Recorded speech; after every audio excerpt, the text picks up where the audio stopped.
Asia তথা ভারত উপমহাদেশের 4টি বিষধর সাপের মধ্যে একটি হলো রাসেল ভাইপার। বর্তমানে এই সাপ ভারতের প্রথম সারির বিষধর সাপের তালিকা ছাড়াও পৃথিবীর বিষধর সাপের তালিকায় প্রথম 10-এ স্থান করে নিয়েছে। চলতি ভাষায় এই সাপ অর্থাৎ রাসেল ভাইপারকে আমরা অনেকে চন্দ্রবোরা বা উলবোরা নামেও চিনে থাকি। চরিত্রের দিক থেকে দেখতে গেলে চন্দ্রবোরা সাধারণত নিজে থেকে কাউকেই আক্রমণ করে না, কিন্তু একটা সীমার পর তাকে যদি বিরক্ত করা হয় প্রচণ্ড আক্রমণাত্মক হয়ে উঠতে পারে এই সাপ, এবং একবার সে দংশন করলে তৎক্ষণাৎ চিকিৎসা না পেলে প্রাণহানির ঝুঁকি কিন্তু অনেকটা পরিমাণেরই বেড়ে যেতে পারে সেই মানুষটির বা প্রাণীটির। এখন বিষধর রাসেল ভাইপার বর্তমানে ভারতের একটি সংকটাপন্ন এবং বাংলাদেশের সংকটাপন্ন মহাবিপন্ন শ্রেণীর তালিকাভুক্ত প্রাণী। তাই সাপটিকে রক্ষা করার জন্য ভারতীয় বন্যপ্রাণী আইন 1972-এর দ্বিতীয় তালিকায় স্থান দেওয়া হয়েছে ও বাংলাদেশের 2012 সালের বন্যপ্রাণী সংরক্ষণ ও নিরাপত্তা আইনে এই প্রজাতির সংরক্ষণ দেওয়া হয়েছে। সম্প্রতি বিভিন্ন খবরের মাধ্যমে রাসেল ভাইপারের সংখ্যা বৃদ্ধি নিয়ে সতর্কতার অনেক আর্টিকেল আমরাই দেখতে পেয়েছি, কারণ বৈজ্ঞানিক মতে সাপটির সারা বছরের প্রজননের ক্ষমতা থাকলেও বর্ষাকালে এর প্রজননের হার অনেকটা পরিমাণেরই বৃদ্ধি হয়। তো বন্ধুরা, বিষধর চন্দ্রবোরা কতটা ক্ষতিকারক এবং তার দংশনে একটা পরিণত প্রাণীর বা একটা ছোট প্রাণীর কতটা পরিমাণের ক্ষতি হতে পারে এবং সাপটির বর্ণনা অর্থাৎ সাপটিকে কিভাবে চিনব এবং দংশনের পরে আমাদের কি করণীয় সেই সব নিয়েই আলোচনা করব আমি অভিজিৎ তথ্যচিত্রের এই পর্বে। সাপ বলতে গোটা বিশ্বে প্রায় 3000-এরও বেশি প্রজাতির সাপ পাওয়া যায়, যার মধ্যে ভারতে 350 প্রজাতির ও বাংলাদেশে 100 প্রজাতির এখনো পর্যন্ত পাওয়া গিয়েছে সাপ। ভারত ও বাংলাদেশে এত প্রজাতি বৈচিত্র্যের সাপ থাকা সত্ত্বেও ক্ষতিকারক সাপ শুধুমাত্রই 60 থেকে 30 প্রজাতির, যার মধ্যে প্রথম 3-এ অবস্থান করছে চন্দ্রবোরা। এখন বৈজ্ঞানিক মতে সাপ হলো একটি সরীসৃপ শ্রেণীর অন্তর্ভুক্ত প্রাণী এবং সাপ নিয়ে জীববিজ্ঞানের হরপেটোলজির একটি ছোট শাখা অফিওলজিতে পড়াশোনা করা হয়ে থাকে। ভারতের ক্ষেত্রে প্যাট্রিক রাসেল হলো অফিওলজির জনক, যিনি 1796 সালে তার বই an account of Indian serpent collected on the coast of Coromandel বইতে চন্দ্রবোরা সম্পর্কে প্রথম লিখেছিলেন। তারপরে 1797 সালে জর্জ শ এবং ফেডরিক পলিডোর নোডারের কর্তৃক আনুষ্ঠানিকভাবে সাপের বর্ণনা দেওয়া হয়েছিল। তো দ্বিপদ নামকরণ নিয়ম মেনেই প্যাট্রিক রাসেলের নাম অনুসারেই সাপটির নামকরণ করা হয়েছিল রাসেল ভাইপার। বর্তমানে সাপটি কর্ডাটা পর্বের সরীসৃপ শ্রেণীর ভাইপ্রেটি পরিবারের ডাবায়াগণের অন্তর্ভুক্ত প্রজাতি, যার বিজ্ঞানসম্মত নাম ডাবায়া রাসেলিস। চন্দ্রবোরা সাধারণত ফসলের ক্ষেতে, বিশেষত নিচু ঘাসযুক্ত জমির ঝোপঝাড়, বন ও ম্যানগ্রোভ ও উন্মুক্ত কিছুটা শুষ্ক পরিবেশে বাস করতে পছন্দ করে। চন্দ্রবোরা স্থলভাগের সাপ হলেও এটিকে জলে দ্রুত গতিতে চলতে দেখতে পাবেন আপনারা, ফলে বর্ষাকালে কচুরিপানার সঙ্গে ভেসে বহুদূর যেতেও স্থানান্তরের ঘটনা অনেক সময় লক্ষ্য করলে দেখা যায়। চন্দ্রবোরা বা উলুবোরা সাপ ভারত ও বাংলাদেশের বরেন্দ্রভূমি অঞ্চল তথা পশ্চিমবঙ্গের বেশিরভাগ জেলায়, বিশেষ করে নদিয়া, বর্ধমান, উত্তর 24 পরগনা ও বাঁকুড়া জেলার গ্রাম অঞ্চলের অন্যতম ভয়ের কারণ। এছাড়া আগে শুধুমাত্র বাংলাদেশের রাজশাহী অঞ্চলে এই সাপ দেখা গিয়ে থাকতো, তাই এটি বরেন্দ্র অঞ্চলের সাপ বলেই পরিচিত ছিল। কিন্তু বর্তমানে পদ্মা অববাহিকা ধরে দক্ষিণাঞ্চলের অনেক জেলায় চন্দ্রবোরার বিস্তৃতি বৃদ্ধি হয়েছে। বর্তমানে বাংলাদেশের রাজশাহী, ফরিদপুর, কুষ্টিয়া, মানিকগঞ্জ ছাড়াও 2013 থেকে 2024 সালে মোট 32টি জেলায় এই সাপের বৃদ্ধি হতে দেখা গিয়েছে। এশিয়া মহাদেশের সাপ হওয়ায় সাপটি ভারত, বাংলাদেশ ছাড়াও রয়েছে পাকিস্তান, নেপাল, ভুটান, শ্রীলঙ্কা ও চীনের দক্ষিণাংশ, তাইওয়ান, থাইল্যান্ড, কম্বোডিয়া, বার্মা ও ইন্দোনেশিয়ায় তার অবস্থান।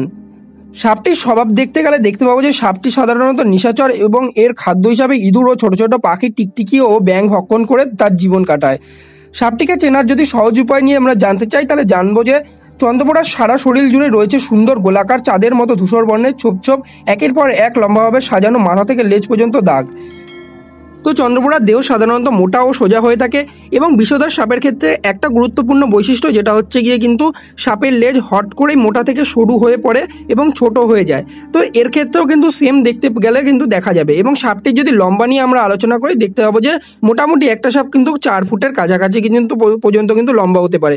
এবং অন্য যদি আরেকটা গুরুত্বপূর্ণ বৈশিষ্ট্য দেখতে যাই, যে সাপটি কিন্তু তার শত্রুদের সাবধান করার জন্য কিন্তু খুব জোরে কিন্তু প্রেসার কুকারের সিটির মতো কিন্তু শো শো করে শব্দ করে। এবং স্ত্রী সাপের ক্ষেত্রে একটি বিশেষ বৈশিষ্ট্য লক্ষ্য করা যায়, যেটি হচ্ছে সাধারণত আমরা জানি যে সাপ ডিম পাড়ে এবং ডিম ফুটে বাচ্চা হয়, তবে চন্দ্রবোরা সাপের ক্ষেত্রে কিন্তু সরাসরি বাচ্চার জন্ম দেয় এবং একটি স্ত্রী সাপ গর্ভধারণের শেষে 20 থেকে 40টি বাচ্চার কিন্তু জন্ম দেয়। তবে কোনো কোনো চন্দ্রবোরা সাপের ক্ষেত্রে 80টি পর্যন্ত বাচ্চা দেওয়ার রেকর্ডও কিন্তু আছে। তো এরা বছরের যে কোনো সময় প্রজনন করলেও তবে বর্ষাকালের সময় অর্থাৎ মে থেকে আগস্ট মাসে প্রজনন বেশি ঘটে। এইসব আক্রমণাত্মক মুডে এলে সাপটি মাটি থেকে 4 ফুট উঁচুতে উঠে লাফিয়েও কিন্তু কামড়াতে পারে তাদের শত্রুদের।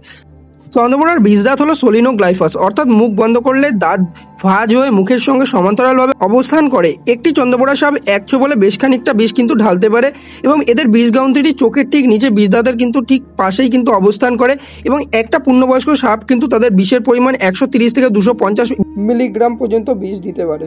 এছাড়া চন্দ্রবোড়ার বিষ নিয়ে যদি আমরা কথা বলি তাহলে হচ্ছে চন্দ্রবোড়ার বিষ হচ্ছে কিন্তু হিমোটক্সিক প্রকৃতির হওয়ায় এই বিষ যদি মানুষের শরীরে প্রবেশ করে তাহলে কিন্তু এটা লোহিত রক্তকণিকা অর্থাৎ আরবিসিকে কিন্তু আক্রমণ করে, অর্থাৎ আরবিসিকে ভেঙে কিন্তু তঞ্চন ঘটিয়ে দেয় এবং তঞ্চন ঘটার ফলে কিন্তু মানুষের শরীরে কিন্তু সাথে সাথে দেখতে পাওয়া যায় কিছু সময় পরে কিন্তু গা হাত পা ফুলে যায় এবং তারপর কিন্তু দেখতে পাওয়া যায় যে ঠিকঠাক যদি চিকিৎসা না হয় তাহলে কিন্তু কিডনিতে বড় পরিমাণের এফেক্ট করে এবং লাঙে কিন্তু বড় পরিমাণের এফেক্ট করে এবং অনেক ক্ষেত্রে কিন্তু ব্যক্তিকে কিন্তু ডায়ালাইসিসও করে কিন্তু বাঁচানো সম্ভব হয় না। তো এখন কথায় আসি সাপটি কামড়ালে আমাদের কি করণীয়। তো সাপটি কামড়ালে যত তাড়াতাড়ি সম্ভব নিকটবর্তী হাসপাতালে গিয়ে অ্যান্টিভেনাম নিতে হবে। অ্যান্টিভেনাম হলো সাপের বিরুদ্ধে শরীরে প্রতিরোধ অর্থাৎ অ্যান্টিবডি তৈরি করে যা রক্ততঞ্চনে বাধা দেয়। অ্যান্টিভেনাম হচ্ছে গিয়ে কিন্তু ঘোড়ার জুগুলারি শিরা অর্থাৎ ঘোড়ার মধ্যে কিন্তু তৈরি করা হয়।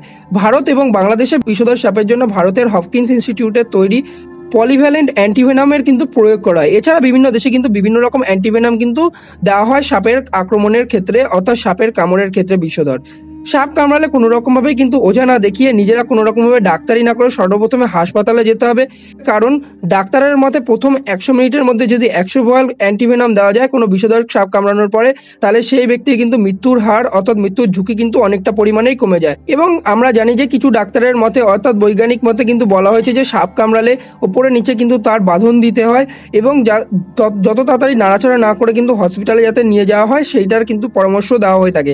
এবং এটা নিয়েও একটা অমত কিন্তু দেখতে পাওয়া যায় যে অনেক সময় কিন্তু বিষধর সাপ কামড়ানোর পর সেই জায়গা যদি বেঁধে দেওয়া হয় তাহলে কিন্তু সেই জায়গার নেক্রেসিস অর্থাৎ পচন ধরে এবং অবশেষে কিন্তু সেটা অঙ্গহানিরও কারণ হয়ে যেতে পারে। তো স্নেক বাইট সম্পর্কে জানা কুসংস্কার এবং কামড়ের পর আতঙ্কিত হয়ে যাওয়া বা রেগে সাপের পিছনে ছোটা কামড়ের পর অতিরিক্ত চলাচল মৃত্যুর হার কিন্তু বৃদ্ধি করে। তাই বর্ষাকালে নিজেকে ও নিজের পরিবারকে সতর্ক রাখুন এবং সমাজকে সাবধান করুন। তাই মাঠে যাওয়ার সময় আমাদের কৃষক বন্ধুদের কাছে রইল একটা অনুরোধ যে সাবধানভাবে যান এবং চারিদিকে দেখে শুনে কিন্তু কাজ করুন। এছাড়াও কিন্তু বাড়িতে আশেপাশে থাকা জমে থাকা যে ইট কাঠ বস্তুর যে একদম আবর্জনা রয়েছে সেগুলোকে পরিষ্কার পরিচ্ছন্ন রাখুন। তো বন্ধুরা, আমাদের ভিডিও ফেসবুকে দেখতে হলে তথ্যচিত্রের ফেসবুক পেজ লাইক করুন এবং আমাদের সাথে জুড়তে হলে টেলিগ্রামের তথ্যচিত্রের পেজে জুড়তে পারেন, ইনস্টাগ্রামে আমাকে ফলো করতে পারেন যার লিঙ্ক এই ভিডিও ডেসক্রিপশন বক্সে দেওয়া রইল। এছাড়া আরও গুরুত্বপূর্ণ কিছু ভিডিওর লিঙ্ক এই ভিডিওর আই বাটনে এবং ডেসক্রিপশন বক্সে দেওয়া রইল, সেগুলো আপনারা দেখতে পারেন। এবং ইউটিউবে তথ্যচিত্রের প্রতিনিয়ত ভিডিওর আপডেট পেতে চ্যানেলটিকে সাবস্ক্রাইব করে নোটিফিকেশন বেলটি অন করে রাখুন। তবে আজ এই পর্যন্তই, দেখা হচ্ছে তোমাদের সাথে পরবর্তী ভিডিওর আপডেটের সাথে।